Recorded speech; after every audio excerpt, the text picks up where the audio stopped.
l'Union pour la République et la démocratie, UR, a tenu sa 10e conférence nationale, le 24 octobre dernier, au Palais de la Culture Amadou Hampâté-Bâ de Bamako. Pour la candidature interne pour la prochaine élection présidentielle, 10 prétendants pour un seul poste ont été enregistrés. La cérémonie d'ouverture officielle de cette conférence était présidée par le premier vice-président du parti, UR, PR Salikou Sanogo. Ce fut en présence des cadres, militants et sympathisants du parti.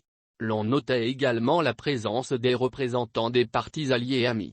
Cette conférence intervient à un moment où il existe de fortes agitations au sein de l'UR autour de la candidature à la présidentielle prochaine. À ce jour, selon les responsables du parti, 10 candidatures ont été dûment enregistrées au niveau du secrétariat général de la formation politique. À savoir, Dr. Boubou Cissé, Medamba Traoré, Mamadou Igor Diarra, Abdoul Wahab Berté, Abdrahmane Maïga, Modibo Douambia, Mamadou Diallo, Pascal Traoré et Adama Koulibaly. Et une commission nationale a été mise en place pour proposer un projet de critères qui seront utilisés pour départager les candidats. Il importe de préciser que les critères élaborés par la commission seront soumis à l'approbation du bureau exécutif national. Ainsi, le candidat qui va être choisi par le bureau exécutif national, sera investi par une conférence nationale, d'après eux. Cette position n'est pas partagée par certains membres de l'instance dirigeante du parti qui plaident pour un congrès extraordinaire. Aussi, au sein de l'UR, aujourd'hui la guerre des tranchées entre les probables candidats a déjà commencé. La triste réalité de l'UR après Soumaïla Cissé est là. Des clans et bars obliques ou groupes d'intérêt se sont constitués autour de certains responsables, anciens ou nouveaux, qui aspirent à la candidature du parti pour la prochaine présidentielle.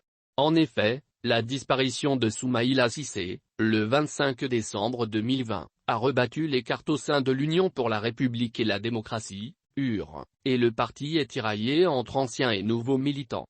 Cependant, l'afflux de ces nouveaux militants n'est pas vu d'un bon œil par l'ensemble des membres de l'UR qui voient à ces adhésions plutôt une dérive de certains qui en profitent pour marchander leur soutien. Ainsi, à l'approche de la présidentielle, les tensions ne font que de s'exacerber au sein du parti sur le futur choix du candidat à la présidentielle. Plusieurs clans s'affrontent déjà.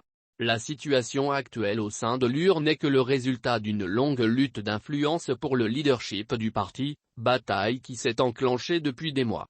Pour preuve, après, et même bien avant la lettre circulaire du Bureau exécutif national du 23 août 2021 lançant l'appel à candidature pour l'investiture du parti à la prochaine élection présidentielle, certaines sections avaient procédé à des votes pour départager d'éventuels candidats.